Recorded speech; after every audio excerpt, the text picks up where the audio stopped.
கடலூர் மாவட்டம் ஸ்ரீ முஷ்ணத்தில் தேர்தல் அன்று நடைபெற்ற கொலை தேர்தல் கொலை அல்ல என்றும் முன்விரோதம் காரணமாக நடந்த சம்பவம் எனவும் போலீசார் விளக்கம் அளித்துள்ளனர். இது தொடர்பான விவரங்களை செய்தியாளர் தேவநாதன் வழங்க கேட்போம். தேவநாதன், வணக்கம். இந்த கொலை சம்பவம் தொடர்பான விவரம் என்ன? இந்த சம்பவம் தொடர்பாக தற்போது காவல்துறை தரப்புல என்ன சொல்லி இருக்கிறாங்க? கடலூர் மாவட்டம் ஸ்ரீமுஷ்ணத்துல தேர்தல் அன்று மாலை தேர்தல் முடிந்த பிறகு பார்த்தோம் அப்படின்னா கோமதி என்ற ஒரு பெண் அடித்து கொலை செய்யப்படுகிறார். இவர் கொலை செய்யப்பட்டதற்கு தேர்தலில் யாருக்கு வாக்களித்தார் என்பது குறித்து எழுந்த சர்ச்சையின் காரணமாக இவர் அடித்து கொல்லப்பட்டதாக பெரும் பரபரப்பான ஒரு சூழ்நிலை நிலவியது. மேலும் அப்பகுதியை சேர்ந்தவர்களும் தேர்தலில் யாருக்கு வாக்களித்தார் என்பது குறித்து ஏற்பட்ட மோதலில் தான் அவர் கொலை செய்யப்பட்டதாகவும் தெரிவித்தனர்.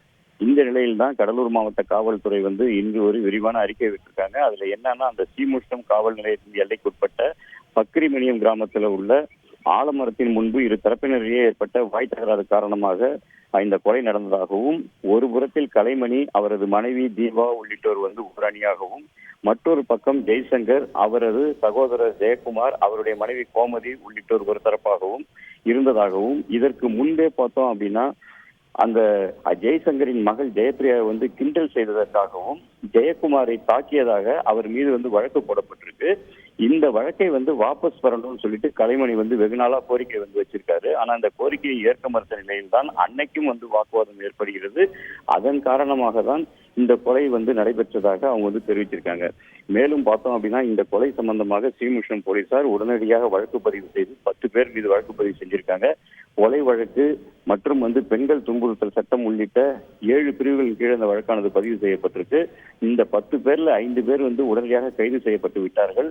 அதுல பார்த்தோம் கலைமணி, தீபா, ரவி, மேகநாதன், அறிவுமணி ஆகியோர் கைது செய்யப்பட்ட நிலையில மேலும் உள்ள 5 பேர் தேடிட்டு இருக்காங்க.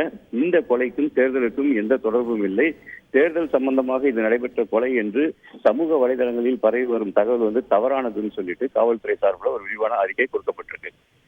விவரங்களுக்கு நன்றி தேவநாதன். செய்திகளை உடனுக்குடன் தெரிந்து கொள்ள உடனே சப்ஸ்கிரைப் பண்ணுங்க.